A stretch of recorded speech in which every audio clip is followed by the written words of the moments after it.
I'm super stoked. We've been waiting for this one, Mark, for quite some time. We saved the best for last. But I did want to throw this your way before we dive in today. Because All right. I saw this meme and it was hilarious. And we just saw today that Adam Thielen was traded to the Vikings. Yes. So the meme goes, it's 2025, and Amari Cooper is a Raider, Adam Thielen is a Viking, Keenan Allen is a Charger, and Brandon Cooks is a Saint.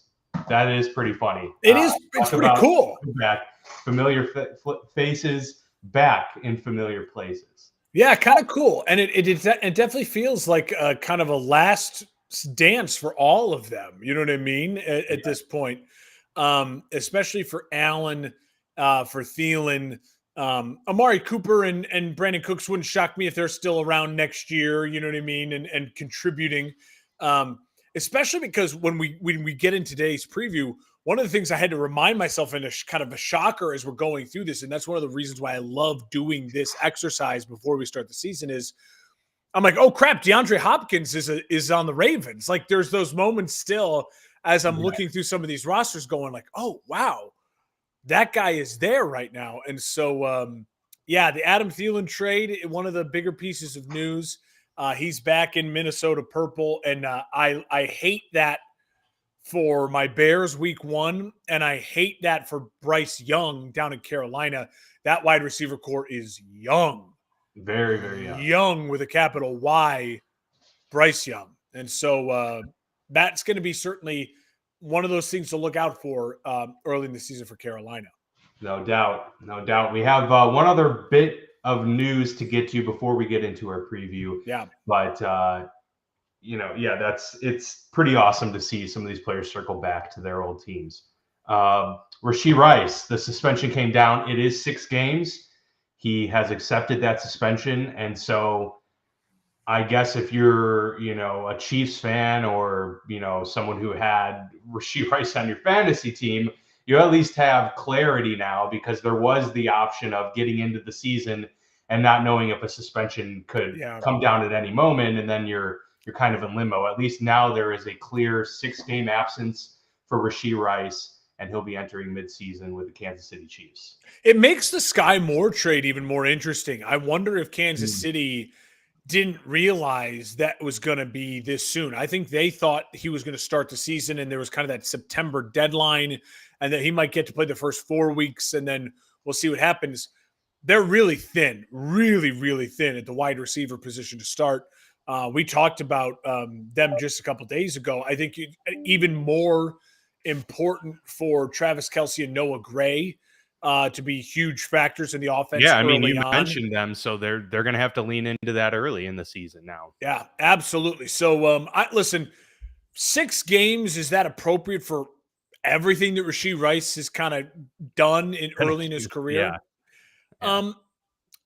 You know what? I don't know. I'm not into the judgment. He obviously needed to face some sort of punishment from the league.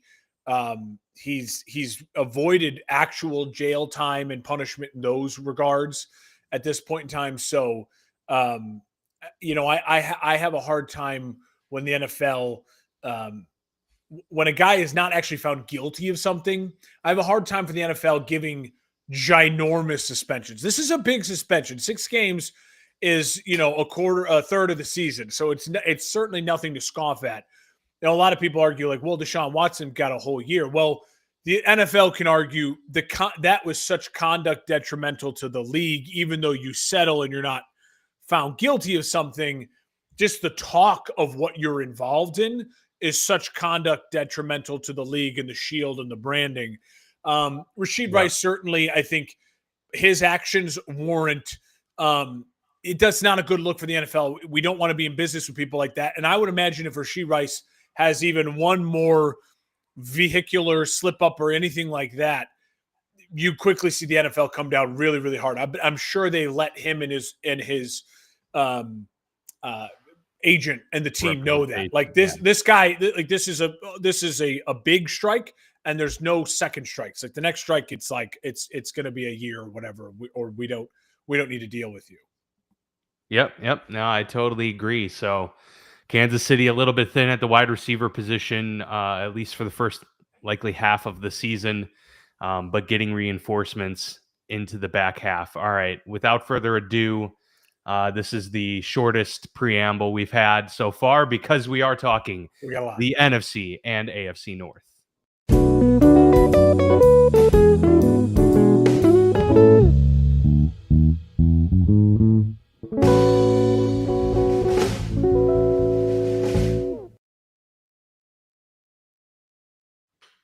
You're damn right I put Aaron Rodgers and Caleb Williams in the thumbnail. Those are our guys. Our guys. Definitely back-to-back division winners representing on there. Look, we had to be homers at least a little bit for this episode. I don't have too much of a preference, Mark, if we go NFC or AFC. I think we've been starting NFC, so if you want, we can just kind of go with that and kick things off. I'll start us off with the Detroit Lions. Love it. Very, very interesting evaluation for this team going into the season because we all know what their ceiling can be when everything is, going well, when Dan Campbell is at the helm, when Jared Goff is healthy, and even when their defense is not healthy. We've seen it go quite well for them, except for the, end of the season starting to fall apart a little bit and showing those cracks that we knew were eventually going to happen. All of that is to say, we don't know what this team will be without its top two play callers on both sides of the ball. They've dealt with similar adversity in the past, but we're talking about Ben Johnson, who is regarded as the top play caller in all of football, next to Aaron Glenn, who was one of the better defensive coordinators in the league as well, both leaving to be head coaches in big cities. And it's just a big question mark. This is going to be a very big test for Dan Campbell. I think it's going to show us a lot about what the staying power of his culture. And honestly, I'm not too worried about that. I think they will show this year that it is more about the Jimmys and Joes and the culture that Dan Campbell has built there in Detroit. That's going to keep them in contention for this division. I firmly believe that going into the second half of the year, we're still going to be talking about the Detroit Lions in the driver's seat. Now, whether there's going to be other teams that we're talking about saying they're nipping at their heels, that's, coming later as we go through all of the teams in division. But I feel really confident. Look, they lost Kevin Zeitler. They lost Frank Ragnow. They lost interior offensive line. And they lost their coordinators, but you still got David Montgomery and Jahmyr Gibbs. You still have Amon-Ra St. Brown. I'm actually really excited to see what Jameson Williams will build on from his 2 years of momentum that he's garnered as a big play threat. He was really coming on to the back half of last season. So if he's able to elevate, give them an even new dimension to this offense, I think people can be pleasantly surprised with, how much this offense is able to carry that momentum over.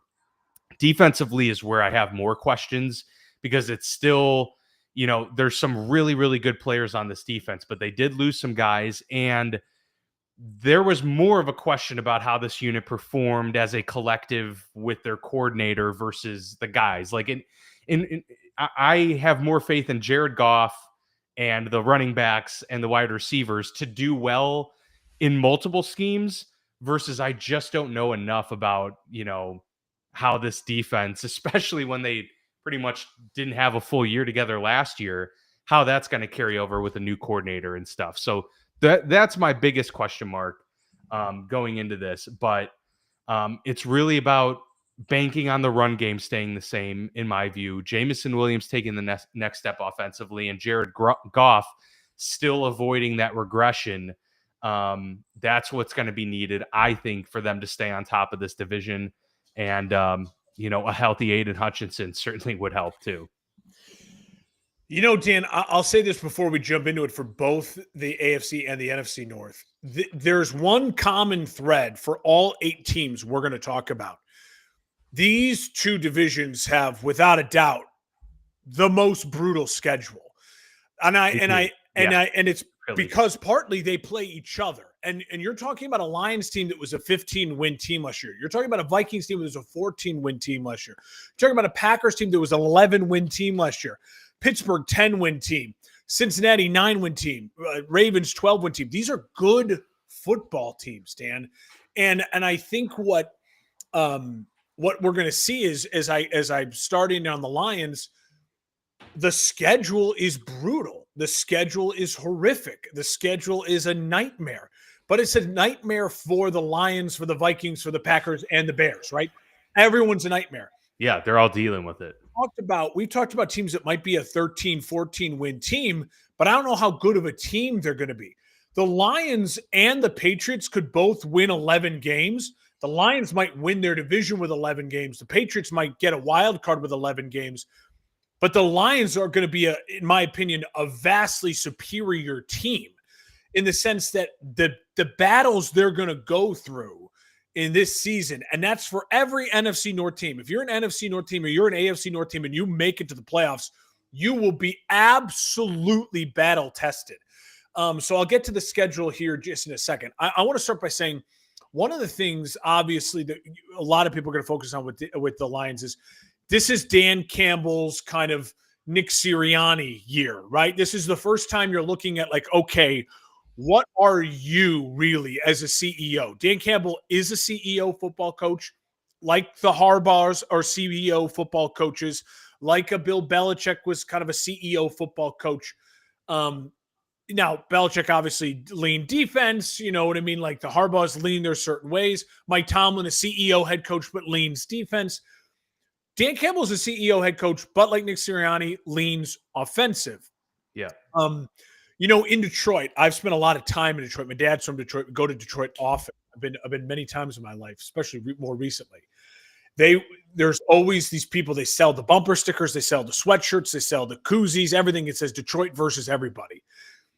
This truly feels for them as Detroit versus everybody. This is a 15-win team that loses two coordinators, but truly otherwise is one of the top 3 most loaded rosters in football, and everyone is predicting them to take a giant step backwards. Yeah. Jared Goff is going to be a must-watch early in the season to see what the no Ben Johnson effect is like on him. The 3 years that Ben Johnson was his offensive coordinator, Dan, listen to these numbers. He averaged over 4,500 yards passing, so 17,400 yards in the last 3 years. That's insane. He had 96 touchdown passes. That's 32 touchdown passes a year in the last 3 years. He had only 31 interceptions. That's only 10.33, whatever, 3.5, repeating interceptions. He's been brilliant with Ben Johnson. Absolutely brilliant. And obviously, a lot of that has to do with the weapons they've surrounded him with. This Detroit team is just loaded. Gibbs and Montgomery, St. Brown, Williams, Khalif Raymond, a really solid number 3. And then you look at Laporta as the tight end number 1. Arguably, if someone wanted to really make the argument he's the number 1 tight end in football, I think they'd have a real good case for that. And then you look at an offensive line that you mentioned some subtractions, but you still have 3 of your 5 are all-pro guys with Sewell, Glasgow, and Decker. So, I mean, there's still, and they invested in the trenches early in the draft. You know, so there's still a ton of talent, right? And you still have a mentality of a Detroit football team that's going to be punch you in the mouth, biting kneecaps, and we're going to go for it. So I think this Lions team, especially when you talk about the defensive side of the football, it's not just Aiden Hutchinson. This is not the Cincinnati Bengals we're going to talk about.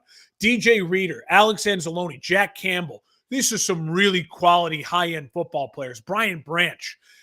So you have a unit that is more than capable. Now, is it as good as the other defenses in the NFC North? I certainly don't think it's the best, but Aiden Hutchinson might be the best, at top end pure defensive talent in the NFC North. So if he can stay healthy, he was on his way to Defensive Player of the Year last year before getting injured. Lot to love about them. Let's quickly talk about the schedule, though. Dan, this is just the start of the year. At Green Bay, home against Chicago. At Baltimore, home against Cleveland. if you start those 4 games and find a way to be 3-1, that's brilliantly impressive. If they can find a way to be 3-1. You then have at Cincy, at Kansas versus Tampa. I mean, that's an incredibly tough stretch. If you can find yourself at 5-2, even 4-3, I think that's a really positive for this Detroit team. Absolutely. You get a bye at that point in time, but then after the bye, Washington, Philly on the road at both, Green Bay again early in the year before Thanksgiving, and then the Rams at Los Angeles. So it's just a ton of big games, a ton of national games, a ton of huge matchups versus teams that we expect to be competing for not only playoff spots, but conference championships. And 2 divisional road games to end the season as well. Yeah, so it's a really, really brutal stretch. But again, we're going to be talking about that for every team. I think the Lions, we're going to learn a lot about them weeks 1 through 4, and we're going to learn a lot about what Dan Campbell and this Detroit versus the world versus everybody is made of. Yep, no question. All right, I'm going to move on then to the new man on the Minnesota Vikings, J.J. McCarthy, the truly a rookie. I mean, yes, he's a second-year player, but truly a rookie. He really wasn't even remembered last year.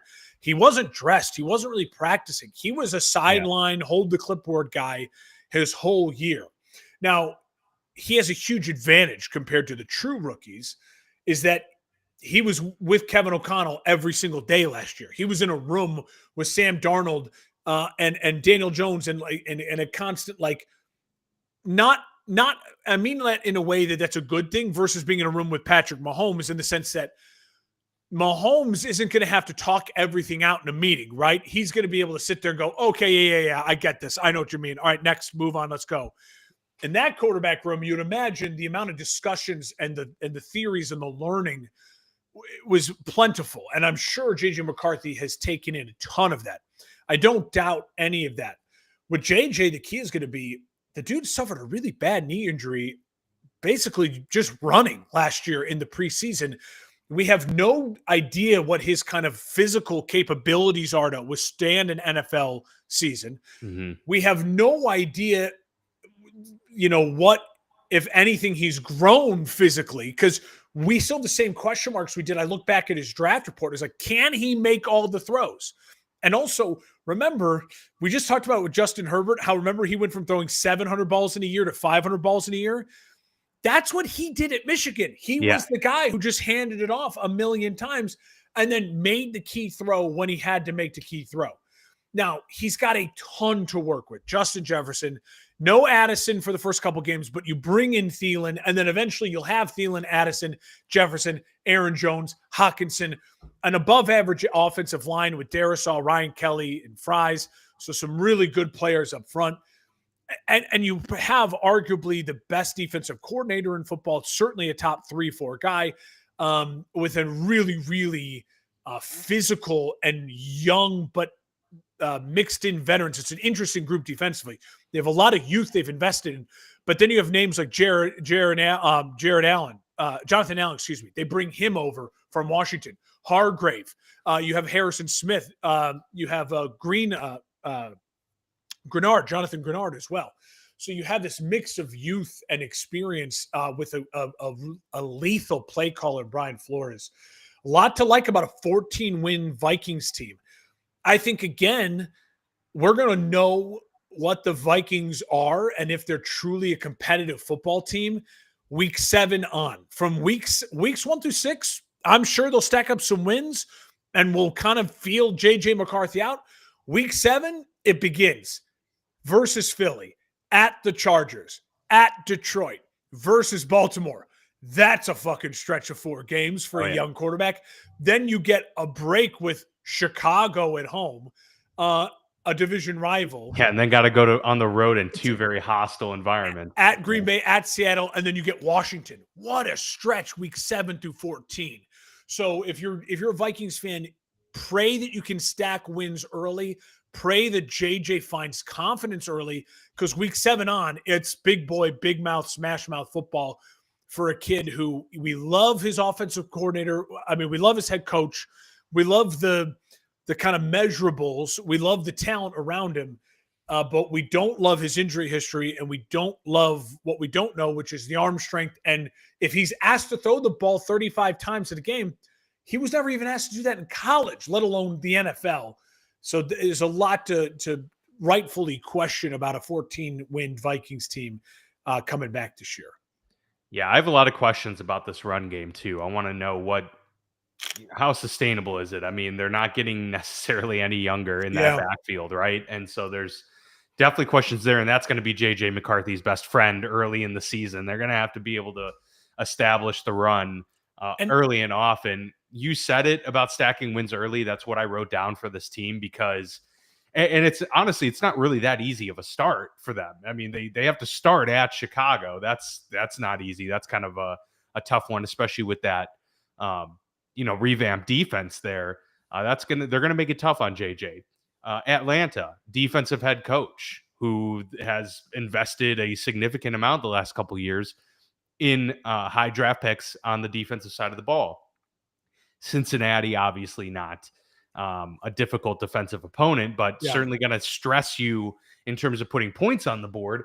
And then you got Pittsburgh and Cleveland, two really good defenses after that. So JJ McCarthy and company, they're going to have to stack wins early in the season because, as you mentioned, it gets so difficult and so tight pretty much after the first quarter of the season. Their entire back three quarters is really, really difficult. So yeah, they're gonna have to find a way, and more importantly, in that initial stretch, can they start early, not just from the standpoint of what the rest of the season holds for them, but can they start early because you don't have that opportunity of getting ramped up. As you mentioned, JJ is basically a rookie, but he's not a rookie. Like people are gonna want a little bit more out of him early on. Like, hey, we're gonna have to kind of be operating at a different level because we don't have the luxury of being able to go through these growing pains. And on top of it all, Jordan Addison's not available early on. So can you stack wins? Can you actually show that you're going to be able to overcome some of these difficult circumstances without one of the top playmakers on your team? Yeah. He's going to have to lean on Justin Jefferson, going to have to lean on that run game and hope that Brian Flores dials some stuff up for these offenses early in the year too. And Dan, you know what's so interesting? The pressure is on O'Connell in a sense, in the way that kind of the pressure was also on the Niners organization when they went with Trey Lance, right? Like, we know you chose now to go with this rookie quarterback in this route over keeping Sam Darnold or whatever else it might have been. And one of the things that really Vikings fans I know were frustrated about at the end of the year last year, in the two biggest games, that Detroit game and then that playoff game, what did Kevin O'Connell not do? He did not stick with the run. He abandoned the run because, again, he's a quarterback. He's an offensive guy. And they made Sam Darnold throw the ball way too much, and Sam crumbled under the pressure, obviously. And then that snowballed into him having to throw the ball more. Yeah. Can Kevin O'Connell say to himself, you know what? As much as I want to throw the ball to get back in a game, if they find themselves down, I have to do what's best for my young quarterback. And I have to just say, we're going to eat crow here a little bit and keep running our offense, even if it means another 3 and out or whatever it is. That's going to be interesting to see the struggle for Kevin O'Connell to battle what he wants to do versus what he knows he is limited within doing, or maybe he's not limited at all. Maybe JJ comes out and has a CJ Stroud type, holy crap, where did that come from season.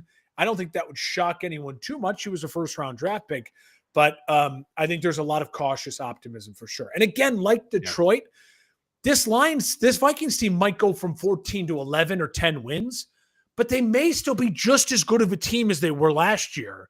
It's just that it's going to be really hard with this schedule, unless you get some massive injury breaks or something, to get to 14 wins. It's just I just don't insane. See it. Yeah, I don't see it, and we'll see. I'm not crazy hyped on JJ McCarthy, but again, we just haven't seen him play at the NFL level, so it's hard to evaluate anything about him. But he wasn't that prolific prospect coming out of college, but then again, he does have Kevin O'Connell the quarterback whisperer. It's so wild, right? For him. Yeah. It's kind of like the opposite of what the Bears were last year. It's like, well, we know we have this kind of number one pick generational talent, but he's with a defensive coach and an organization that's not great. Now it's like, hey, we have this generational talent of a coach offensively that's great, but we have this guy who came from a system where he threw the ball a couple times less than 10 times a game because they just run the ball and dominate. So it's very, very hard to predict. No question. All right, you get to take us to the next stop. Yeah, let's go to Green Bay. We'll save Chicago for last. It's an 11-6 team last year. Year 3 for Jordan Love as a starter. So that's a really fun kind of compromise when you look at his 3 years versus like the last 3 years of Jared Goff. Jared Goff, prolific numbers, big time wins. Jordan Love, this year 3, I think, is a really important big year for him and Matt LaFleur. Last year, obviously, he signs the big contract. Injuries kind of plagued him up and down the year. I know he played in 15 games, but he really only, one of them he started but didn't play at all. And the other one he got tweaked. So it's really more like 13 full games that he played.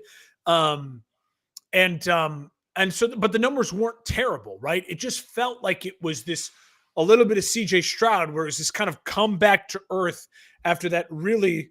I'm getting a phone call, so I don't know. I think that just I don't know if I left or not. I don't know. You can tell me. Am I back? No, you're here. You're here. Okay. Yeah. Sorry, it pops up on my. I have a Mac and an iPhone, so if you know that struggle, it pops up on there too. I think what the point I'm trying to make is like it wasn't. I wouldn't say a disaster for you. I mean, this is an 11-win team, but I think after the big contract, it's still that just kind of like.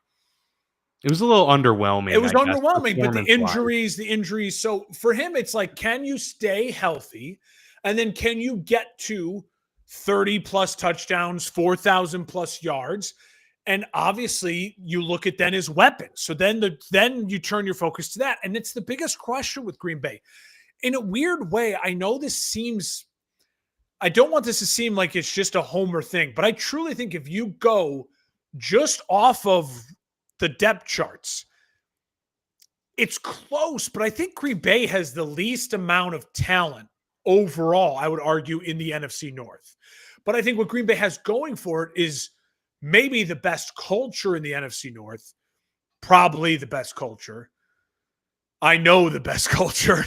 I'll talk myself into it. And then Gamble might have something to say about that. Yeah, and then they have a head coach who completely owns the locker room and is extremely detail-oriented, very offensive-minded, and very, very talented. So they have the coaching that I think can make up for the fact that it's a lot more B- guys versus B+, A- guys.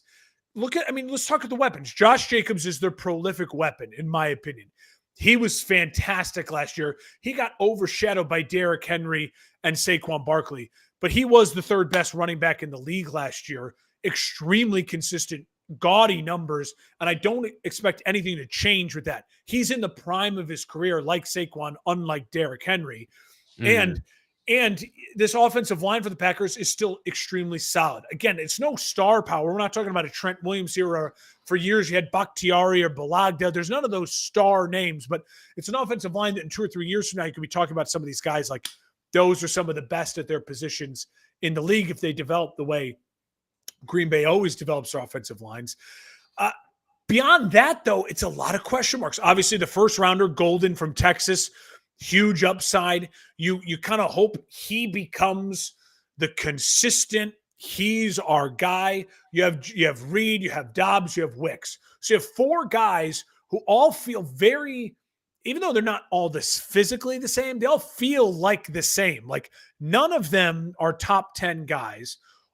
All of them you could see putting up 850, 900 yards, 5, 6, 7 touchdowns. The big play threat, Watson, he starts the season on the pup, so he'll eventually come back. And then you look at that and you say, God, that's a logjam of dudes, like of just kind of B-, B+ guys. Maybe Golden can be the one who pops and becomes the true number one. I think they hope that. And then obviously Tucker Kraft at tight end is very solid, but he's not anything you're drafting him in the 6th round of your fantasy draft. So it's a solid offensive line. It's a solid weapons group. It's a solid defense up front, especially Quay Walker, Van Ness, Clark, Gary. Up front is where the talent is in that defense. It's going to make the back end better because they're talented up front.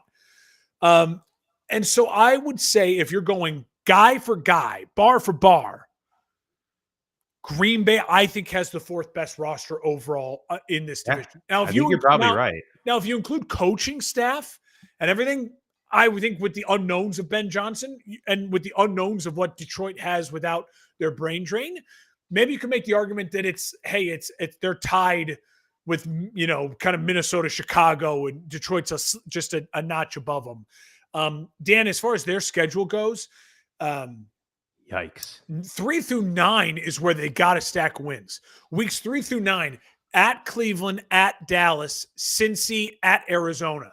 You've got to find a way to go 3-1 in that stretch. And then you have at Pittsburgh, Carolina. Obviously, there'll be an Aaron Rodgers emotional factor in that Pittsburgh game. But if you're Green Bay, you've got to think to yourself, that's a win. We've got to find a way to make happen. Carolina is obviously a must-win game if they're on your schedule at this point. You're thinking playoffs. And then, Dan, I will say this, the end of their schedule, if they're battling, right, if they're 7-5, if they are, and week 12 comes around and you're Green Bay and you're saying, let's make this push for the playoffs, and it's 5 a big divisional games. It's a big if, but if Chicago and Minnesota are right there with you, say Chicago, Minnesota, and Green Bay all around week 12 are all 7-5 well, then the back half of the Packers schedule is really tough because if the Bears and Minnesota are battling if just as good, if not better than Green Bay, they have 2 against Minnesota, 2 against Chicago, Detroit, at Denver, and Baltimore is their final games this season. So a lot on the line there with the division. And so if I'm Green Bay, again, can I see them getting to 11 wins? Absolutely. And I think if they get to 11 wins this year, they're probably a better team than they were last year. They might be, just going in the line what I've talked about Minnesota and Detroit.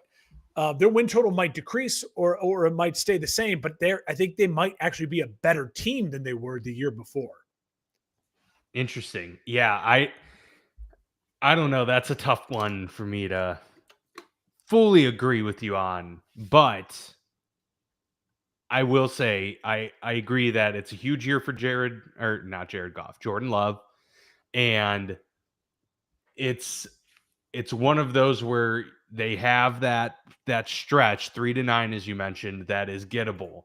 To me, outside of Jordan Love, because obviously like the quarterback's always gonna matter the most. I think there are some of these teams that we've talked about where it's warranted to discuss and say it's a huge factor, such as the JJ McCarthy's, or we'll get to Aaron Rodgers coming up soon. Jordan Love obviously needs to play well for this team to play well, but I think the bigger factor is Matthew Golden the true number one? Because they can't go this long without having a true number one wide receiver on the team, at least talent wise. And that's been a thorn in their side for some time. And they've still been able to have 11, 12 win seasons despite that. But we've seen it kind of come. They really haven't been able to get the big play in the postseason. And I do think that's large in part due to who they've had at their core group of weapons. The non-divisional games is also as concerning to me as, yes, is this division going to be tough and good? Yeah. They're non-divisional games with Washington, Baltimore, Pittsburgh, Philly, Denver. Like, that's a really, really tough non-divisional game slate on top of it. So, I mean, as you mentioned, that back half stretch can be really, really tough if Chicago and Minnesota are contenders. And that's not even factoring in some teams that we know will be contenders, or at least very much should be contenders come that time of the year. They didn't do much in the offseason. Can you name any notable thing that they did? Not really. They been kind of a quiet team. Yeah. Yeah. It was drafting a wide receiver in the first round for the first time in however long. Yeah. So that, I think there's going to be a spotlight on that too, because it is the first time that they've done it. I think it's going to have to work out. But I really do think I have questions about the defense, certainly, but as the front four they're going to get after the quarterback. They're going to, pressure guys quite often, but that can get leaky pretty quick. And does this offense have the ability to go toe to toe and compete in a shootout? That's really where I'm wondering, and I'm just not really high on Green Bay going into this year.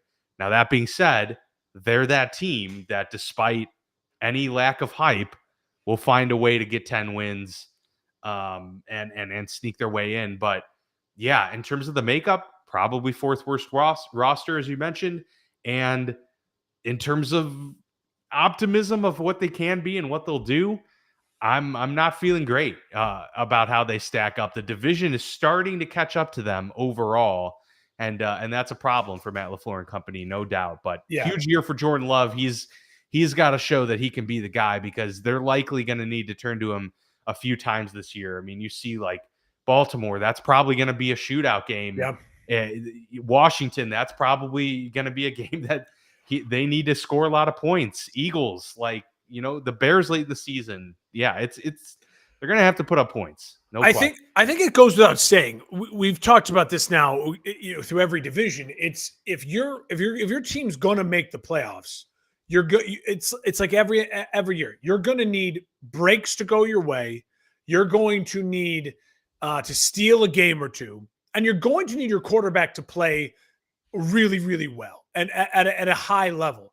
And I think Green Bay, with their roster the way it is, they've just now, it's a little bit more on Love to say, we need you to be, a first-round draft pick. We need you to start rounding into the next Hall of Famer here in Green Bay, because that's what Aaron Rodgers did so well. Remember, Jordy Nelson, was it Jordy Nelson who was great, or was it Aaron Rodgers who made Jordy Nelson great? You know what I mean? In a lot of ways, Aaron elevated guys, Brett elevated guys, and I think that's just kind of Green Bay's game plan. We're going to give you some guys. You find a way to elevate them. This is on you. This is the way we work here in Green Bay. You want to be Bart Starr. You want to be Brett Favre. You want to be Aaron Rodgers. We're going to give you enough, and now you have to go be special. They're the one organization, I think, that just builds their franchise that way. We've seen it historically. So we'll see if Jordan Love can make that step. Absolutely. All right. The 5-12 Chicago Bears. If this is your first foray into the football lounge, the Bears are my life, besides my wife and children, and they are something that I think too much about, and I live and die by. Dan, I want to take you back to a really, really amazing moment. Week 18. The Chicago Bears were on a 9-game losing streak. They were on an interim head coach who had started the year as an offensive assistant, who had then become an offensive coordinator, and then got the head coach job. This was a rookie quarterback in Caleb Williams, who had been on his third offensive coordinator. And the Chicago Bears, Week 18, are taking on at a record of 4-12, the 11-5 Green Bay Packers in Lambeau Field. And what do the Chicago Bears do? They put on an all-time performance, a gutsy performance, and they break the streak of losing. They break the streak of losing to the Packers. They hadn't beaten them in 5 years almost. And they get themselves a victory. And what do they do from that moment on? Well, what they did, Dan, was they got exponentially better. There is not a team during this offseason I think you can look at and says got better in more areas and a farther jump forward. And this is all projections, right? Because they haven't played any of the games yet, but projecting better than the Chicago Bears. They get the head coach who's been the darling of the past 2 years. And listen, the only reason you could argue Mike Vrabel, the better coach this offseason, he was going to go to New England. That was his job, whatever it might be. Ben Johnson was then. Everyone else wanted Ben Johnson. He chose Chicago. So you have a giant upgraded coach. He brings in a really immense coaching staff with Dennis Allen, who just had a run as a head coach, his second run as a head coach, but a very successful defensive coordinator, a top 5 defensive coordinator to come in and lead this defense of the next monsters of the Midway. And what else do they do, Dan? Well, in the draft, they target a wide receiver number 3 in Luther Burden, this stud from Mizzou, who's wowing a lot of people at camp, but he doesn't have any pressure on him because they have a clear-cut number 1 in DJ Moore and a clear-cut number 2 in Roma Dunze. They go out and they get a tight end number 1 with a first-round draft pick and a guy who is the now prototype of what we look at the modern NFL tight end. He looks like when you look at Travis Kelce, long, fast, looks like a wide receiver, a big physical wide receiver, to pair with their tight end, who's already a very above average successful tight end in Cole Kmet. So you make that weapon group deeper and better. But they don't stop there. They look at the offensive line, in which Caleb Williams was sacked 68 times, an unacceptable amount of times. David Carr. A lot of those sacks are on Caleb, but a lot of those sacks were on the absolute disaster that was the players at the offensive line position. They go out and they get the best free agent. They get the best free agent center, Drew Dahlman, who's a top 5 center in the league. They go out and they get the best guard, you could argue, in the NFL, and a future Hall of Famer in Joe Tooney, who's on the back half of his career, but still playing extremely quality, high quality Pro Bowl level football. They go out and they get Jonah Jackson, who was very successful as a young player in Detroit with Ben Johnson, gets a big contract in LA, gets really injured. LA says, we're going to move on from you, and finds his way to Chicago fully healthy. And then you get back your left tackle and your right tackle starters from last year, and you go out, you push your starting left tackle, who's the weak spot of your team in Braxton Jones, with a 6'8", 312 second-round pick from Boston College named Ozzie Trapillo. This kid who had a really great start to camp, and a lot of people who I trust were expecting him to steal the job.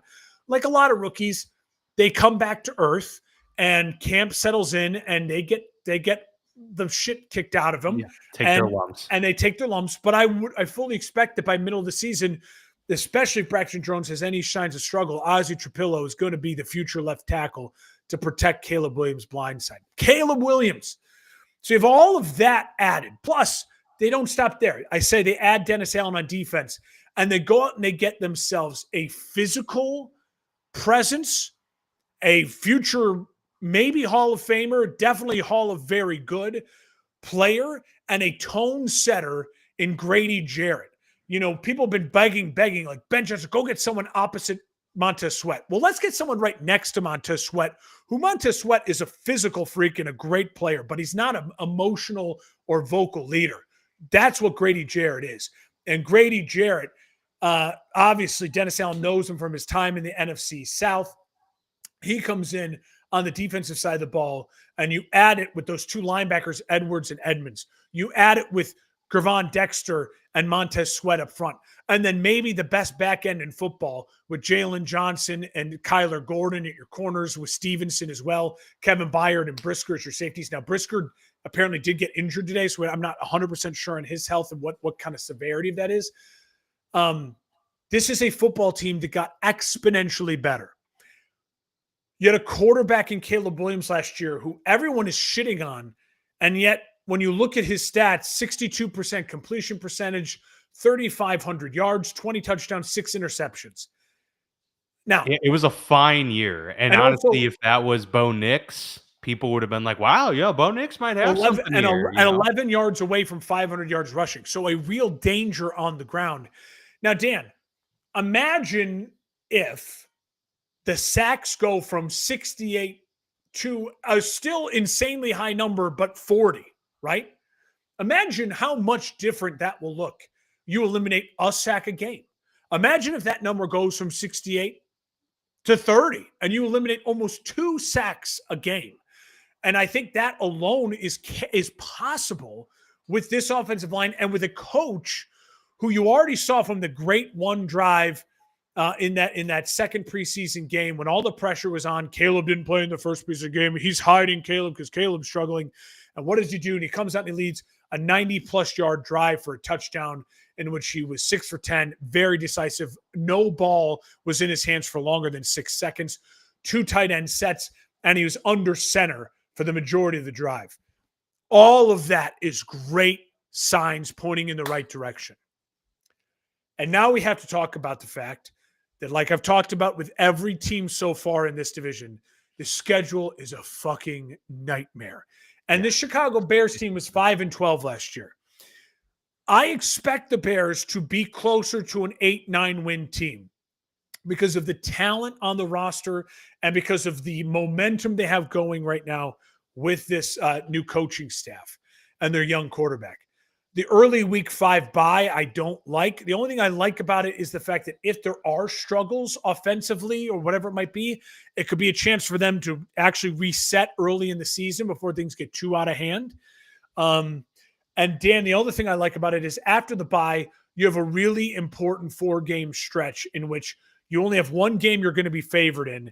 6 through 9 is 3 road games. Yeah, 6 through 9 is at Washington, home against New Orleans, at Baltimore, at Cincinnati. And so you're going to learn a lot about the Chicago Bears football team during that stretch. You're not going to be favored in any game but the New Orleans game. You're going to have to find a way with Caleb and Jane Daniels to handle the pressure of that matchup at Washington, the site of the Fail Mary last year. So there's an emotional thing there. And then, don't worry, you have to go against Baltimore and Cincinnati, 2 of the top 4 quarterbacks in the NFL. It's a slog. That is a slog. Not to mention, obviously Detroit twice, Green Bay twice, Minnesota twice. There's a lot not to like this schedule, just like every other NFC North team. I think you can tell my excitement for Chicago. I'm not sure yet what I'm going to do as far as what their record will be when we predict it, but I think a lot of, if you're just a casual, or the Bears aren't your team and you follow national media stuff, you're seeing a lot of hate towards the Bears of Caleb Williams and a lot of just clickbait stuff because it really, truly does well. Chicago's a giant market. It's got a giant fan base, probably 3rd or 4th biggest fan base behind Dallas, Pittsburgh, Green Bay, the Niners. They're right there in that next group. And obviously Caleb himself has been a hot button topic since he transferred to USC and became the quarterback in Los Angeles. So I think you're going to see them quiet some of the talk early on. I think you're going to see what I expect to be a really hot start from the Chicago Bears early on. And then I think it gets tough. And then we'll see what kind of mettle they have at the end of the year to stay competitive for one of those wild card slots. It's a great time to be a Chicago Bears fan. There's a lot of excitement. This year will be very telling, as you point out. And there's a lot of reason for optimism here ahead of this season. I agree. I think 9 wins is very much attainable for this group.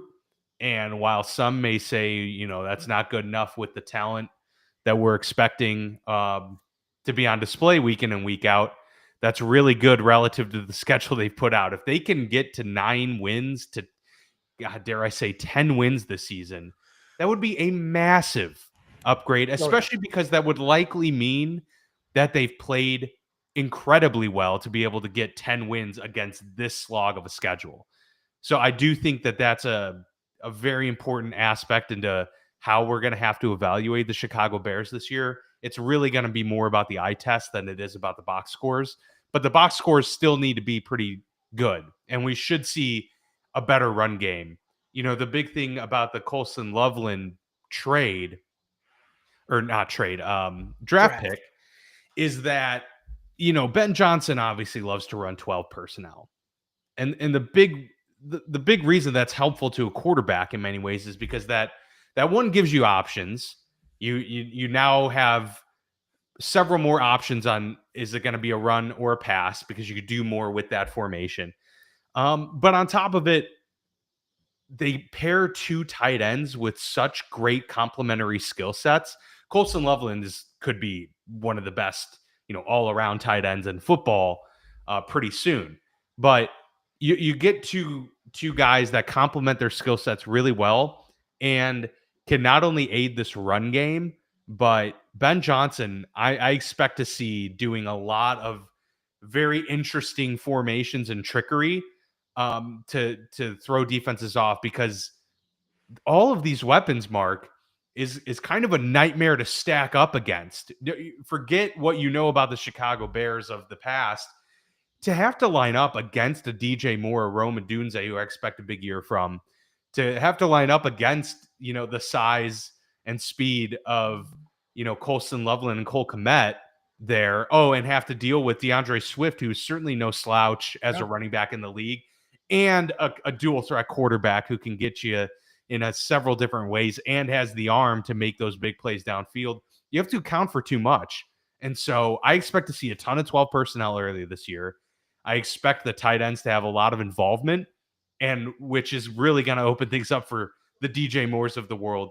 Hopefully DeAndre Swift can get off to a really solid start, because, that Ben Johnson's big MO has been at what he's able to do with a run game and the things that opens up for the quarterback. All of that is really exciting. And you mentioned the staff he's put together. Dennis Allen is a better... See, that's the thing about having a defensive head coach. If you have a defensive head coach, they better be like really freaking good at defense, right? And he is. For all the hate that Tomlin gets, he knows defense. Like he really does compile and put together a great unit there and gets the schemes working. Eberflus wasn't, he was a really good defensive coordinator in Indianapolis. And I think him becoming a head coach kind of made him have to take a back seat to certain things, because while we did see some improvement, he got Montez Sweat in there, and all of a sudden, the defense was transformed. It wasn't, what I think you would say as a Bears fan that you were hoping and expecting from a guy who's coming in as the defensive guy. Mike Vrabel, we expect that. We expect this defense to be good pretty early on. Dan Quinn did it last year with Washington. So Ben Johnson coming in and being able to get a guy like Dennis Allen, hey, you might have had upgrades all across the board, my friend. And it's exciting to be in Chicago, and I expect big things from them this year too. Yeah, I'll end on one final point. I think it's important for me personally to make sure that Caleb plays 17 games. I struggled. One of my biggest struggles when I had to defend Justin Fields was that I never felt like Justin Fields could truly get going, because every 5 weeks it was an ankle, it was a dislocated finger. And when you just continue to miss a game here, a game there, and then you have to pick it back up, it's really, really tough for a young quarterback, especially one that has a big learning curve like Justin had. Caleb in year one with Ben Johnson, again, another thing is he took 68 sacks last year and wasn't injured. He played 70 games. He's a tough little SOB. And I think, again, it's just one of these things I hope for Bears fans' sakes and for Caleb's sake, he's able to have a high production quality year, maybe sneak into the playoffs, maybe not, but be in the range of that. And people look at that and go, holy crap. Like, by the end of the year, look at what this team went through as far as the games they had to play against big time opponents.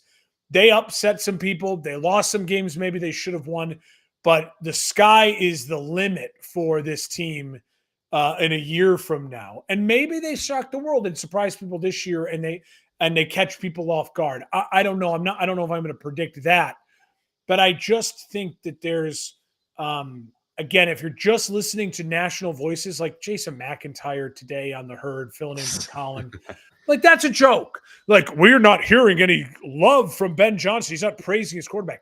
What has Ben Johnson ever done to give you an idea that he would say publicly anything positive? Well, that's the thing. Like, what you never heard Ben Johnson talk as an offensive coordinator. So how do you know what his style is, even as a head coach? If you're truly on the ground listening to Ben Johnson press conferences, he's kind of an asshole. Like, he's not like Sean McVay, or he's not like Mike McDaniel.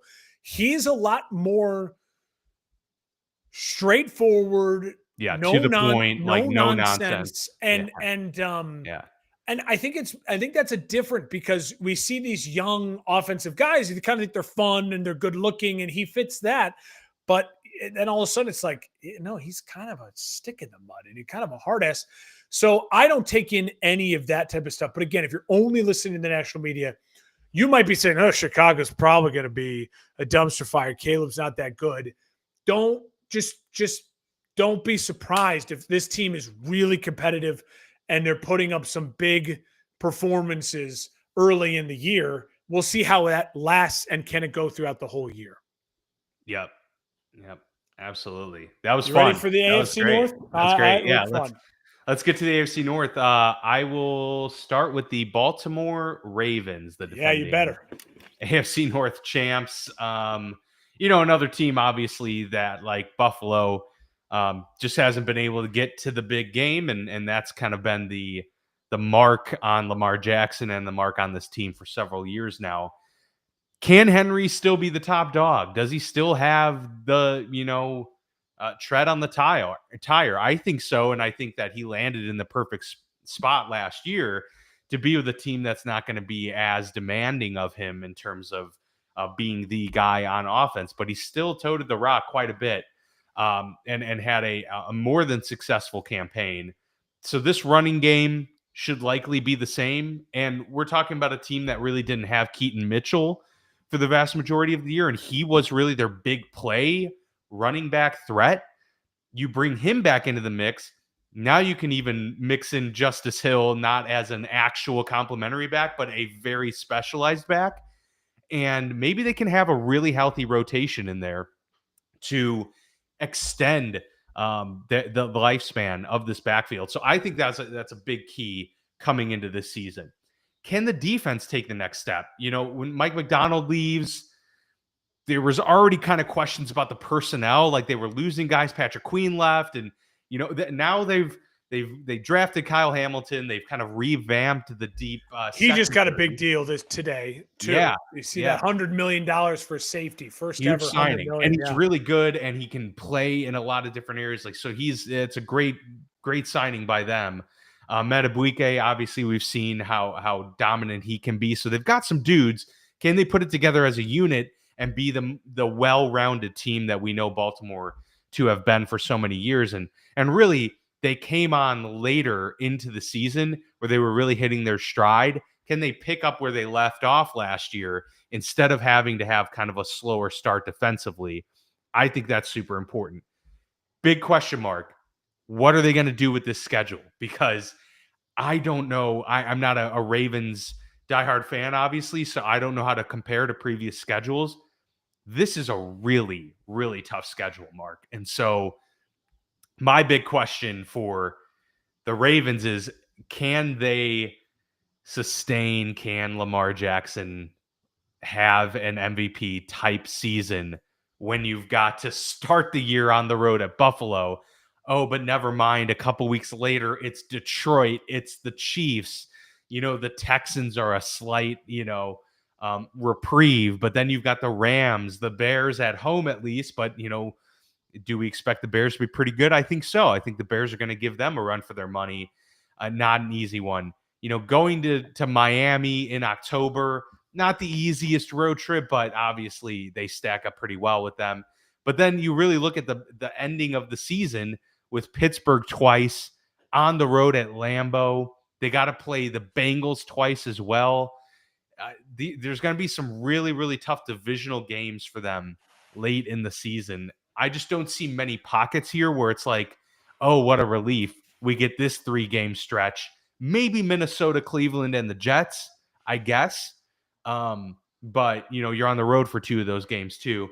So I think it's going to be hard for them to kind of get off to a strong start because they're going to be so tested early on with the Bills, Lions, Chiefs, and Rams, especially, to where I think we're gonna really know what this Rams team is about, come mid-season and really be able to find out, are they going to be able to go toe-to-toe with the best in the league? Now, the good news for them is, they've had some injuries in the past. Lamar has battled his too. They're going to get these tough matchups early in the year where they're at full health, full strength. So can they show that they can go toe-to-toe and actually get wins against these guys, I think that bodes at least well for them that it comes here early on versus late in the season. But all those divisional games, those road games late, man, that's a tough one to overcome, even for a team that has shown that they can get there year in and year out.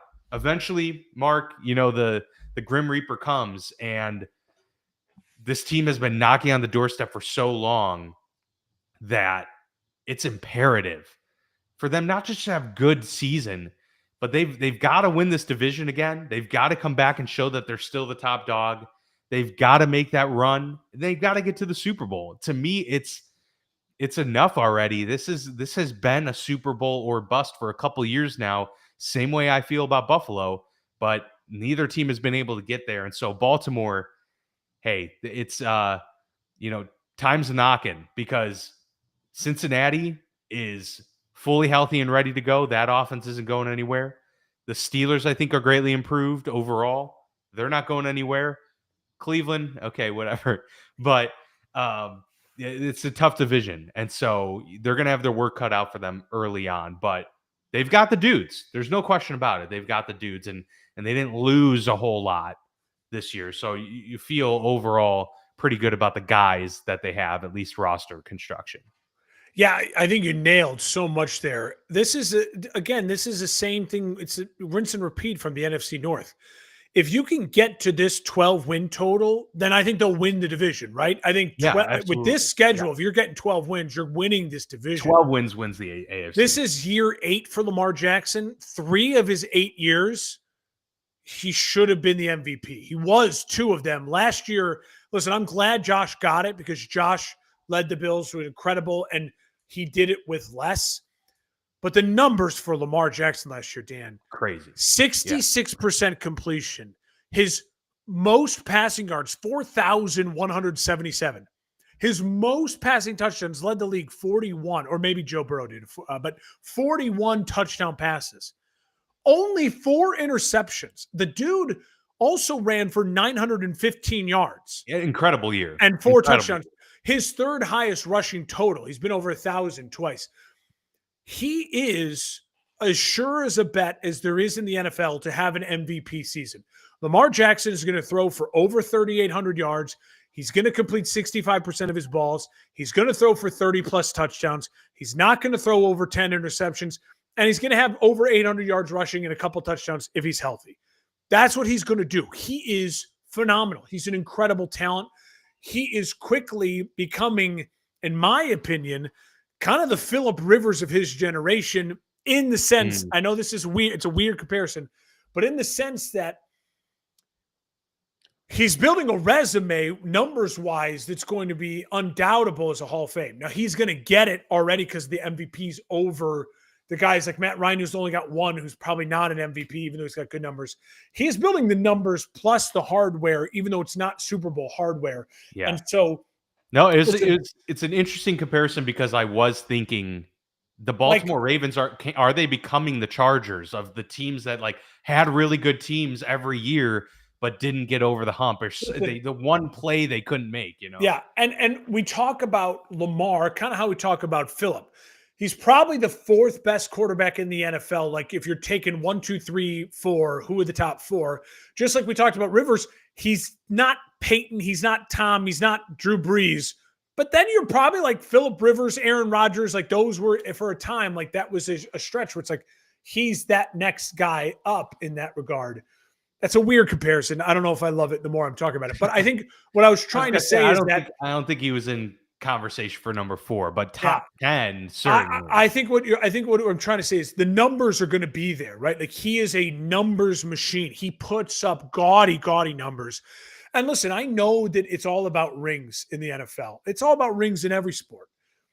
But you do play the games, and the games in the regular season do matter. And he is, without a doubt, quickly becoming one of the 10 greatest regular season quarterbacks of all time. Maybe is already, you could make the argument, he is a 10 best regular season quarterback of all time. Similar, maybe the comparison's more Peyton Manning. Honestly, it's the MVPs. He's loading up on MVPs. Peyton Manning loaded up on MVPs. He loaded up on gaudy stats for a while. Yeah. And you'd have to argue, is he better than Brady, even though Brady's got more rings, whatever it might be. I love Lamar. I love watching Lamar. I love that Lamar's attitude. I said it last year after he got the big contract signed. Watch, he's going to go off because he's a hardworking dude. And when you show him love, he's going to put it out there. We don't have to worry about Lamar Jackson's work ethic going into the year. We haven't heard one peep out of Lamar Jackson from Ravens camp nationally. Now, maybe the local reporters have heard stuff, but nationally, not one peep. You add in the fact that I love what you said about the running back group. It is terrific. Derrick Henry leading the way with Hill and Mitchell. Zay Flowers and Rashad Bateman, DeAndre Hopkins, a really good wide receiver core. Zay Flowers is a really fun number one. He's like Tyreek Hill diet or light. I mean, he's not what Tyreek Hill was at his peak, but he's darn close. Mark Andrews and Isaiah Likely's injured to start the year, but again, a really solid tight end group as well. A good offensive line with Ronnie Staley, Linderbaum, Faalele. You mentioned on defense, Madubuike, Roquan Smith, Kyle Van Noy, Jair Alexander. Jair, yeah. You added Marlon Humphrey, and then, of course, Hamilton, who got the big deal today.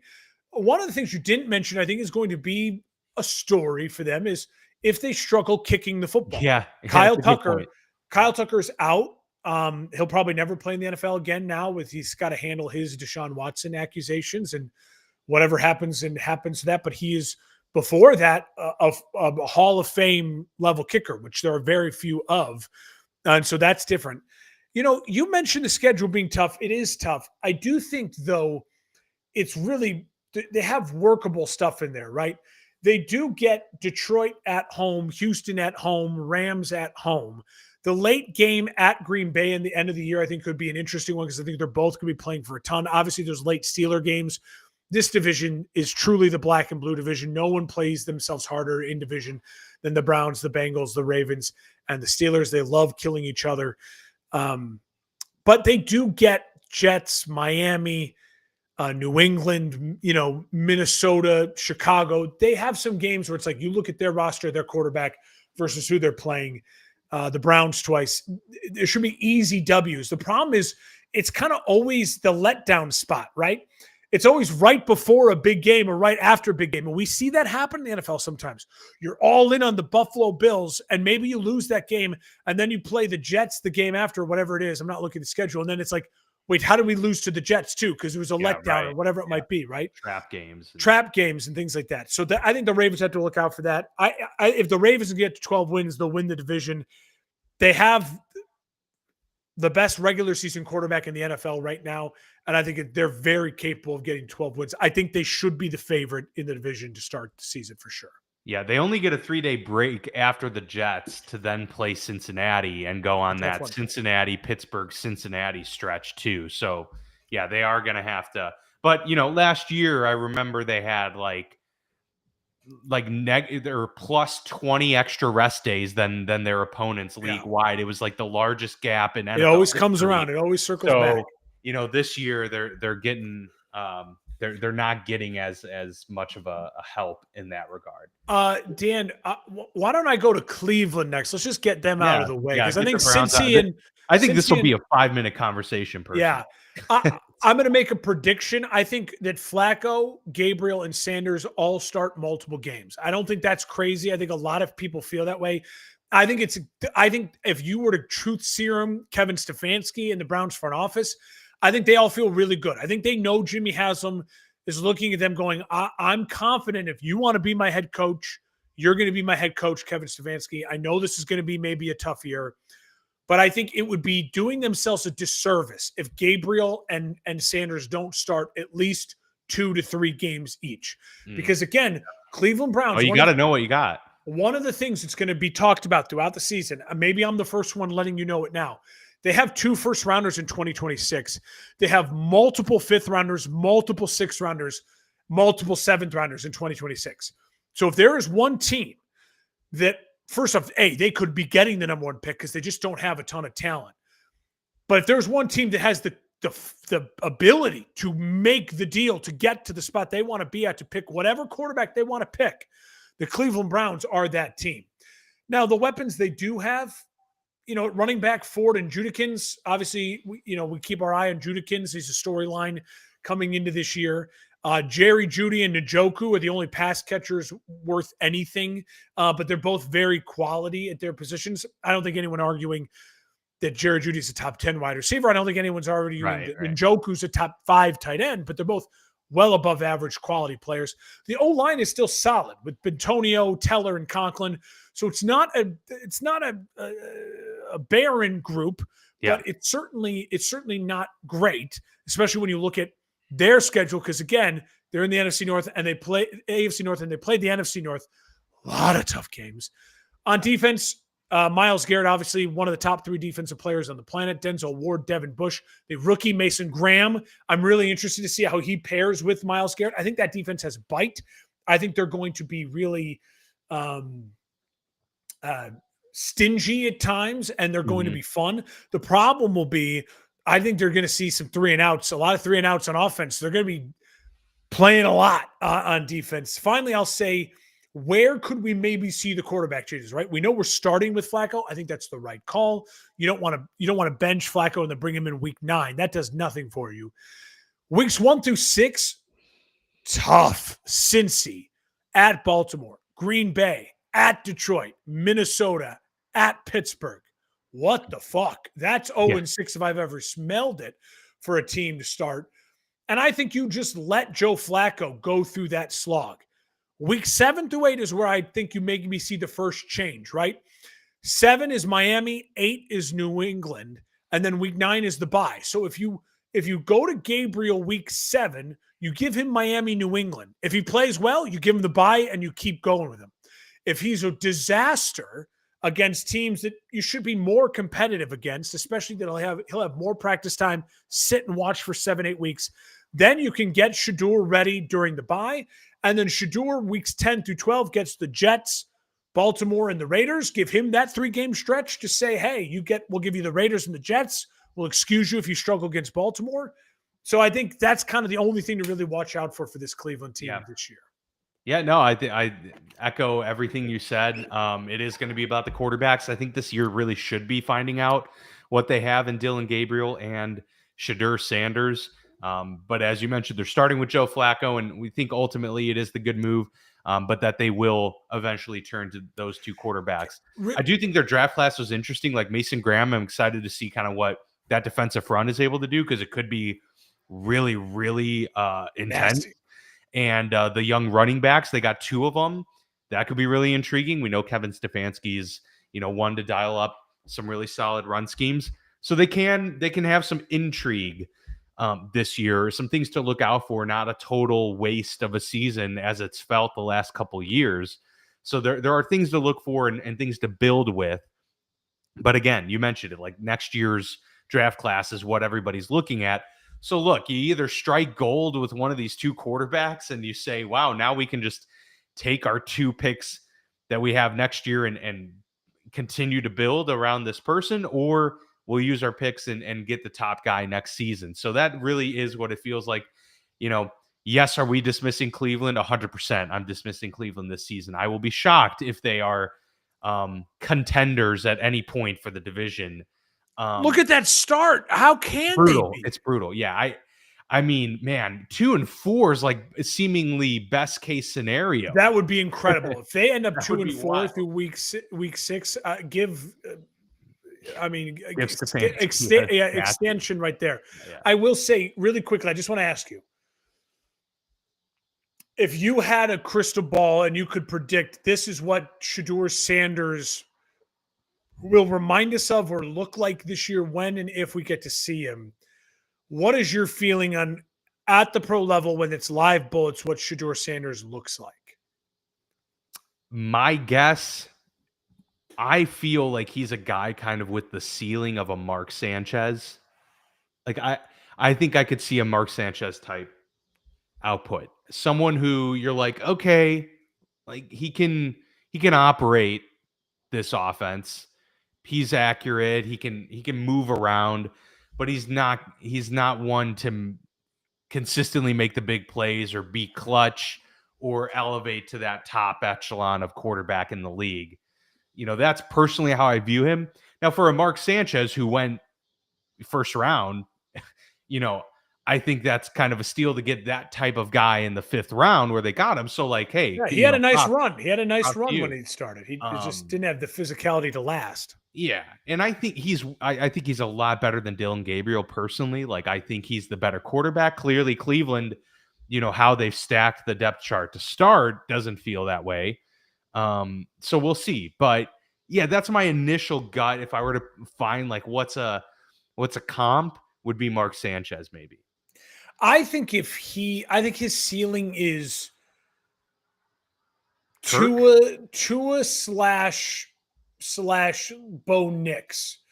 Like, I think he's a little bit more mobile than Tua, but I think he's a little his ball placement and accuracy is more like Tua than maybe Nix, but he's a little bit more physical and capable of handling the NFL maybe than Tua, maybe not as much as Nix. I think he's some kind of weird mix of that. Hybrid. He gets lucky in the sense that he's going to get an offensive coach, and by the time he does get in there, it's not week one. Like, he'll have some time to really acclimate to the live bullets and what it looks like in the feel of the game. I would be shocked if at the end of the year we are talking about Shedeur Sanders like we talked about even Drake May, where you're like, dude, they should feel really good. I feel very strongly at this point in time, Cleveland will be targeting a quarterback in the 1st round next year as they're trying to get their guy, whoever that guy might be. I see maybe them using him as trade bait. I think he plays well enough to get a job somewhere. You know what I mean? And then and maybe have a chance to kind of grow into a role somewhere. But I don't see it being like a CJ Stroud type situation. No. Fair enough.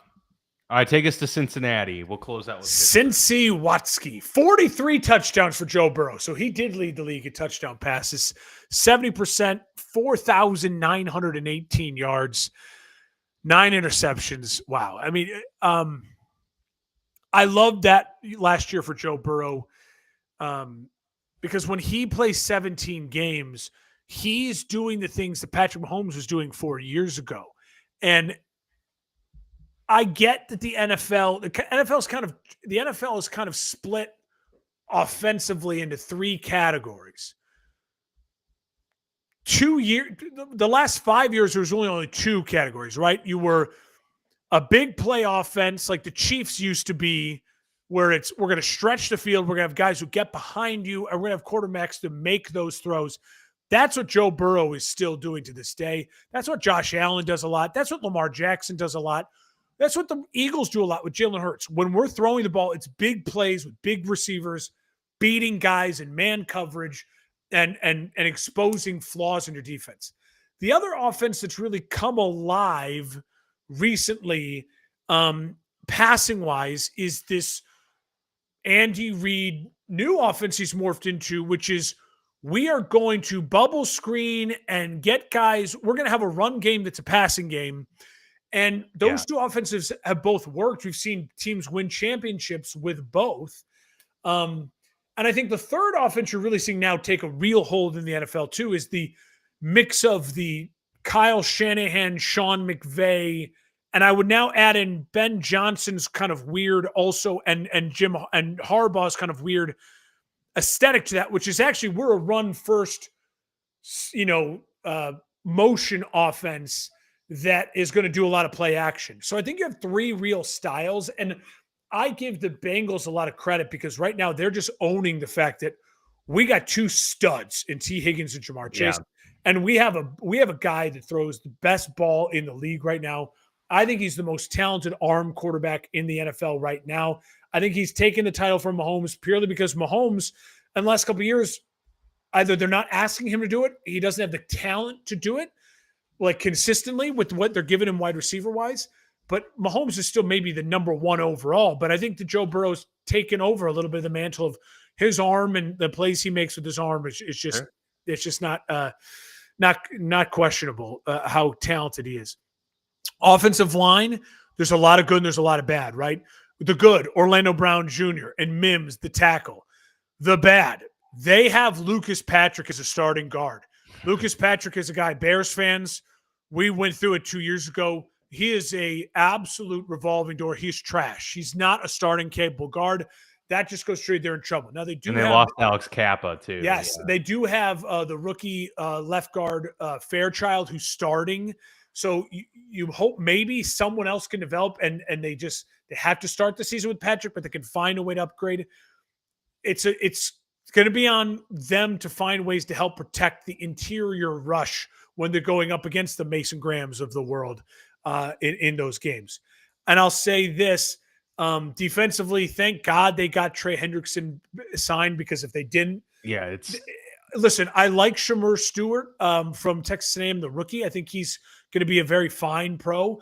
I like the rookie Demetrius Knight Jr. from South Carolina, I believe. He's starting at linebacker. I think he was a third-round pick, but I think he's popped a little bit. Like he's got big upside. So they've invested youth in the defense, and that's good. You hope they'll grow as the season goes on. Listen, weeks 13 through 15, this is it for Cincinnati.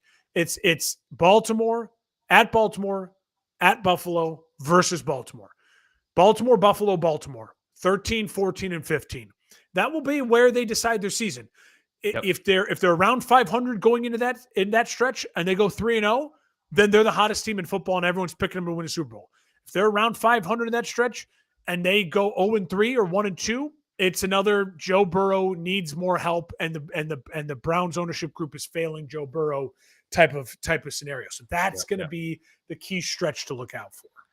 Yeah, I mean, I wrote down Burrow wins MVP, but will it matter? And that's kind of ultimately how I feel. I think he's going to be the MVP this season. I think he's going to have an incredible year. He's been hovering, obviously. Did last year too, but he just wasn't on a good enough team for it to matter. So that's a big question mark. Despite how well they play offensively, are they going to have a defense remotely good enough to keep them in games at all? And that's a big question. I think Chase Brown's a really exciting running back. So I think that there's more to get, more juice to squeeze out of that backfield with Chase Brown. And so I think that's an extra element to this offense that maybe they hadn't had in a couple years, right? With the Zach Mosses and, even the tail end with Joe Mixon with the injuries and everything like that. They seem to have a true bell cow guy that can do it all on the field, and that opens things up for them for sure. Obviously, you've got Higgins and Chase, extremely talented. Eric All is a big body tight end that, does he break out in year two like we tend to see from sophomore tight ends?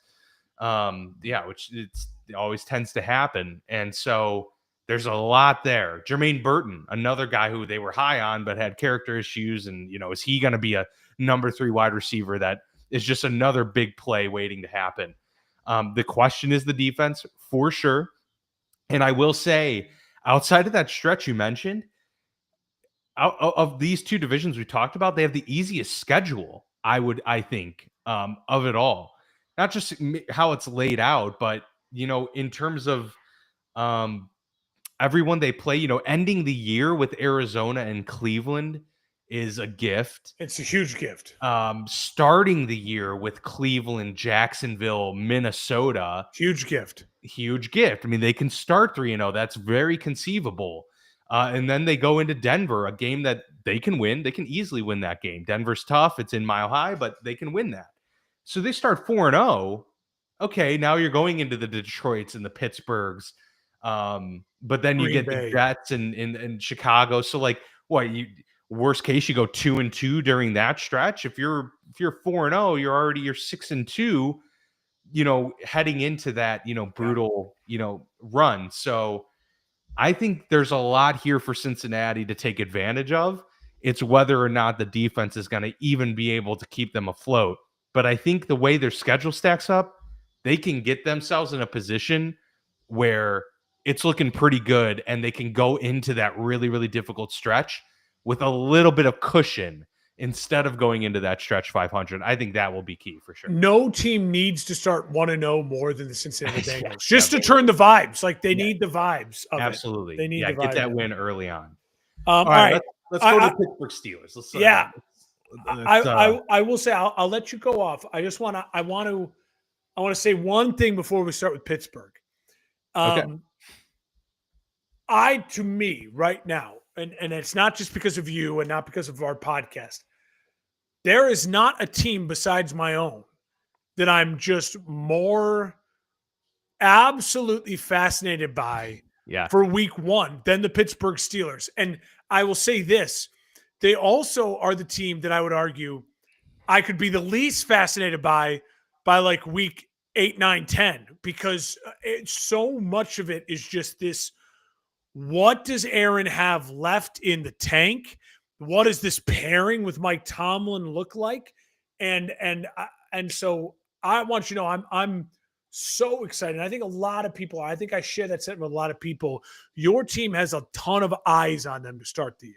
Yeah, they're a very intriguing team. There's a lot of question marks, as you mentioned, about what will go right. Is Aaron Rodgers going to have a full season of health ahead of him? If he does, then I personally project good things to happen for Pittsburgh. Arthur Smith, that pairing, it seems to be a good one.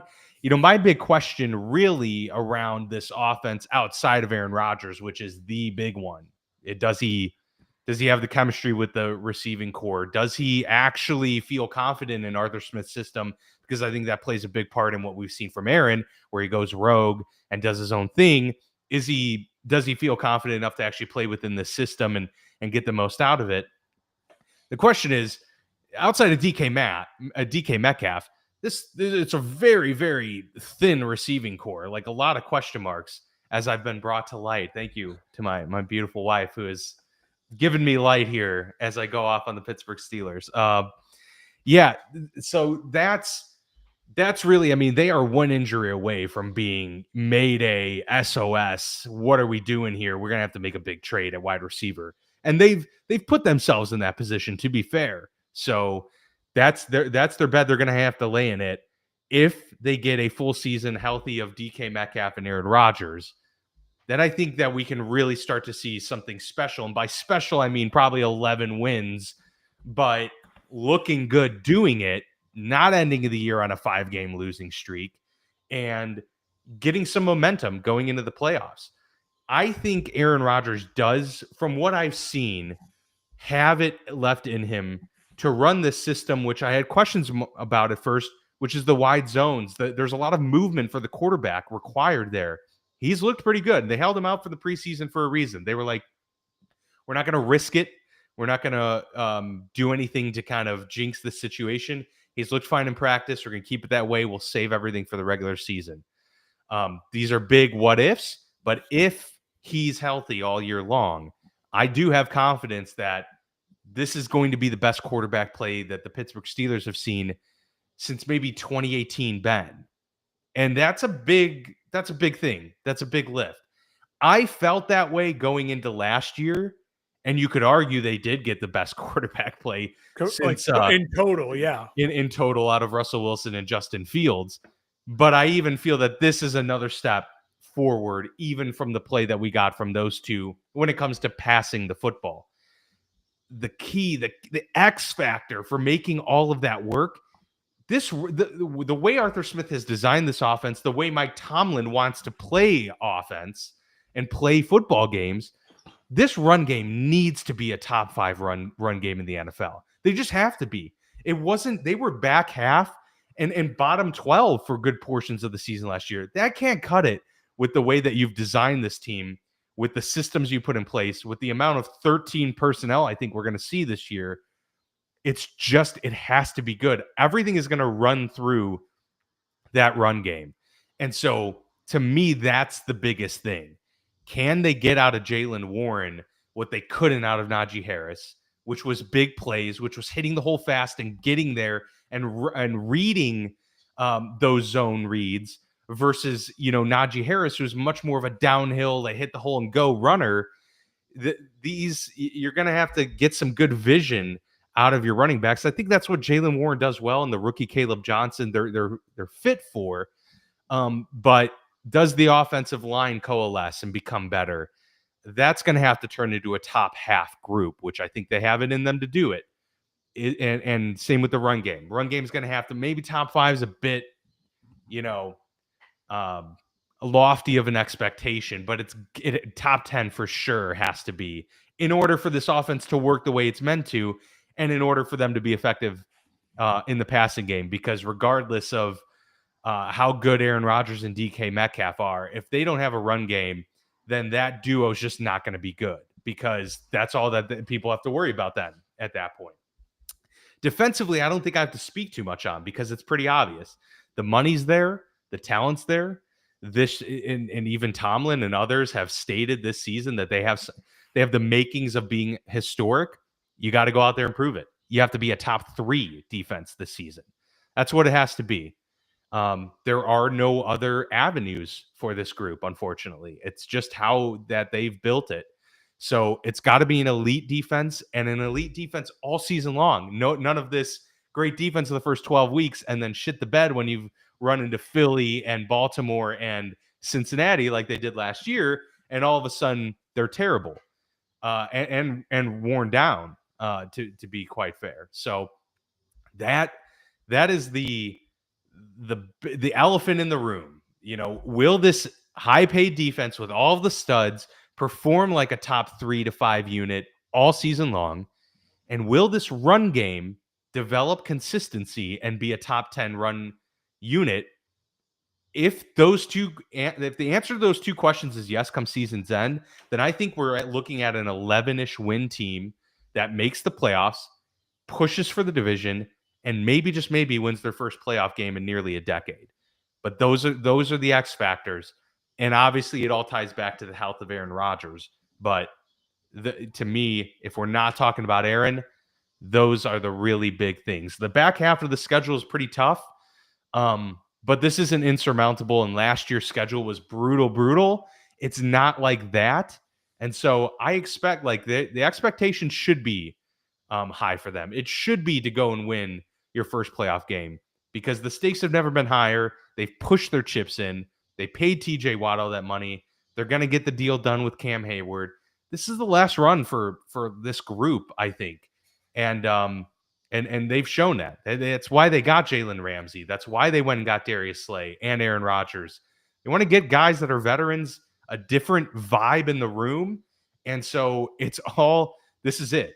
It's all come to this. So my expectations for them is to make the playoffs. I'm not going to say the expectations to win the division. It's too difficult in the division, and I don't think that they're as talented of a team as Baltimore.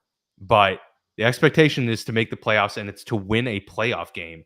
But really, I mean, gosh, by midseason, if they're doing well, the expectation is we got to make this the Cinderella story and make the run to the Super Bowl, because they're just not like, a lot of these guys are going to be gone, and who knows what the future holds. But yeah, that's my nuts and bolts of the Steelers ahead of 2025. I mean, what a breakdown there. 10-7 last year. Aaron Rodgers played 17 games. He played all 17 games last and he year. looked really good the final 6, 7. Yes, and so you hope that type of health and momentum carries over, right?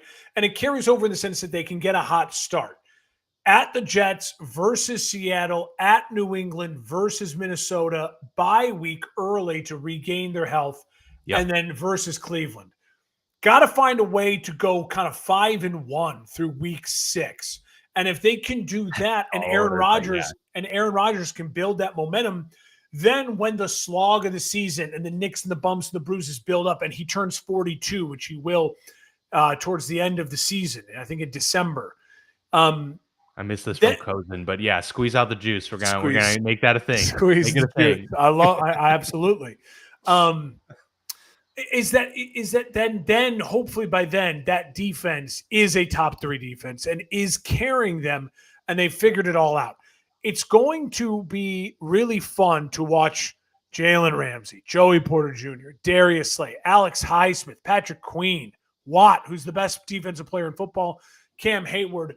That defense is going to be fun to watch, especially in that division. Yeah. And they're without their first-round pick, Derek Harmon, for the first month, unfortunately now. Or, well, not officially the first month, but it's going to be a couple games minimum. Can he get on the train early enough to where they can get meaningful games out of him down the road? Because they're going to need that, because Cam Cam's getting older and all of that too. And it's back-to-back years. Their first-round picks been injured. And so that's another thing, Mark, I didn't touch on. Real quick, I will, is Troy Fautanu was a top offensive tackle prospect last year. Like he's expected to be a stud. And unfortunately, his rookie season ended before it really even began. He played a handful of snaps and he was done. He comes back as right tackle. They finally moved Broderick Jones, who they moved up to take in the mid first round just a couple years ago, finally move him to his true spot at left tackle. Those guys are going to matter because Zach Frazier, their second round pick last year, is already a top 6 center in football. He had a great rookie year. They got young guys on that line. Can they form and really make this thing? I think they have the makings to be a really, really good offensive line, but they got to do it. We spent a lot of time talking about my team with tight end play. I think your tight end play is also going to be extraordinarily. Yeah, right. Freiermuth is a very, very quality tight end. Jonnu Smith was who the talk. They went and got an explosive tight end for Aaron Rodgers. And then Darnell Washington is basically an extra tackle when he plays. Yeah, he's like 6'9", 6'8", 6'9". And the red zone, if you're finding a way to get all three of those guys involved with DK Metcalf, that is the tallest position group in the NFL as far as Aaron Rodgers. The plays should just be, if you can't run it in, one of those tall guys, give them a chance. They got to have a good red zone. There's no way a defense can cover Jonnu Smith, Pat Freiermuth, Darnell Washington, and DK Metcalf within the 10-yard line. There's just no way. There is no team has the personnel to do that. They just don't. So finding ways to get those people involved. I'm going to give you a dark horse, in my opinion, as far as the most important name neither of us have mentioned yet. I want to hear what your thoughts are when I mention it, because it stood out to me as I was going through Pittsburgh doing research. Oh, this guy, Scotty Miller. He comes from Tampa, and this is a guy that is going to be the slot guy, right? He's going to be the white guy who we always say deceptively quick, Scotty Miller. You know what I mean? Aaron has always had that guy. And he's talked about him too. I mean, he's talked him up big time.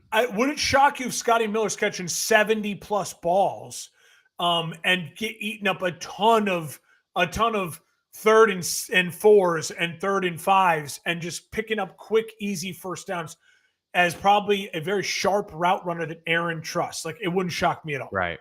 Yeah. Because they have their rookie from last year, Roman Wilson, who also was injured. And so he was a 3rd-round pick, a wide receiver that would fit that role. But Aaron Rodgers doesn't really trust those guys. And this is his first – he'll be seeing his first NFL action, essentially, outside of 4 snaps. So does he take over that role? I think we are going to see Scotty Miller, to your point, kind of fit that clutch security blanket early on. So, I think the ceiling is it's hard. I think Pittsburgh's one of the highest floor teams. Again, this is all if everyone's for the majority healthy, right? Everyone's going to have some injuries. But if you're saying for the majority our core stays 90% healthy, which you need to have a chance at the playoffs. If your core guys stay 90, 80% healthy, Pittsburgh's floor, I think, is just so high because Mike Tomlin never has losing seasons. Yeah, it's 9 wins, but the ceiling might be 11. And it's hard. It's hard. If they had, I'm trying to think of the right name, like a healthy Tank Dell. Right. If they had it's a big play guy or something. Like a healthy Roma Dunze, someone Jameson else. Williams. Yeah. Yes. To just go right next to DK to take just that extra tiny bit of pressure off him. I think you could argue the ceiling is closer to that 13 win. If everything's healthy. But I also think this is a team that is going to try to win football games in a very control the football, long drives in an annoying way. And Aaron Rodgers is going to be annoying. And then one or two big plays a half to DK and into a weapon. And hope Warren breaks one. And then a defense that's just going to hopefully suffocate the you-know-what out of you. Yeah. With that front seven, it's just nasty. And then you go, oh, okay, they have a nasty front seven. Well, that's got to help their their inexperienced back end. No. With Jalen Ramsey. Jalen Ramsey, Darius Slay, Joey Porter Jr. It's like, holy moly. Yeah, it's a really good defense, man. Like they and that's why the expectation should be for them to be like the best. If not. I'm very excited to see where you have Pittsburgh when we do our Me too. Me too. I haven't gone through their schedule to like pick wins and losses yet. So I'm curious to see where I end up having them too. I will say, as we wrap this up, I did do FanDuel did something really cool on yesterday. They did a first ever Futures Day, where throughout the whole day, they just had a bunch of different specials on all NFL futures, win totals, individual stats, Super Bowl winners, division winners, conference winners. It was so much fun. And they get a bunch of profit boosts and all that. I will say, if anyone wants just an inkling of where I'm thinking, I did parlay over 4,000 yards passing and over 30 touchdowns for Caleb Williams. Damn, let's go. Bears have never had a 4,000-yard passer, have never had someone throw for 30 touchdowns. As Jay Cutler is about to spend 4 days in prison. I don't know if you saw that. I did see that, actually. And they pleaded guilty too. Smoking Jay, I love you, Smoking Jay. Respect, you'll be fine. And then I did also, because it was just too juicy, the odds, and it's going to be fun for me to track all year. 10 or more wins for the Chicago Bears. So I did bet those things. I'm not saying I'm going to pick it next week. Yeah. But it's fun to root for it. It's fun to root for it all year long. Yeah, all year long. Extra juice to squeeze now. I don't know how this season's going to impact me emotionally. But I really hope we're along for the ride, as always. Yeah. And hopefully you all will be along for the ride with us. So, just like last year, we're going to have episodes every week recapping the week that was. Next week, be on the lookout Wednesday before or Thursday morning, at least, before NFL games kick off. We are going to unveil our playoff predictions and give you our breakdowns of each division, who's winning, who's getting in, and that's always a fun episode. So we're gonna go live next Wednesday, and then we're ready for some football. So appreciate y'all being along for the journey, and we'll see you next week.